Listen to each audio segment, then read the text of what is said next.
Hi mga momshies! Ayan, may dumating na naman akong bagong item na excited akong i-share sa inyo. Isang phone holder na super useful sa ating mga mahilig mag-vlog at mag-video call kay Mr. Unbox natin. Ayan, simple lang ang packaging pero maayos. Pagbukas mo, makikita mo agad yung main stand clamp at yung adjustable rod.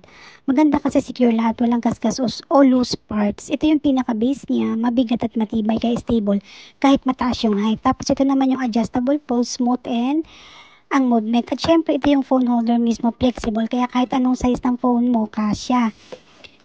Sige, assemble na natin. Una, ikabit mo yung ride sa base. Ikutin lang hanggang kumapit ng mahigpit. Next, i-attach mo na yung phone clamp sa taas. Ayan, madali lang naman talaga, wala ng tools. At hanggang ikabit, pero ramdam mo yung tibay ng materials. So, diba, ang dali-dali lang yung iset up. Pwede mong adjust yung height, pwede, kung gusto mong gamitin pang vlog o pang video call. Gusto ko kasi pag nagre-record ako, tamang-tama yung angle. Hands-free pa. Ang ganda niya sa table, ang linis tingnan. Sakto talaga sa mga mommy vloggers na gusto ng mabilis na setup at hindi magulo. Hindi lang siya practical, aesthetic pa. So ayan mga momshies, unboxing at assemble lang muna tayo ngayon. Sa next vlog, itry na natin itong gamitin para sa more. And don't forget to follow para sa more mommy finds and unboxing videos. Salamat!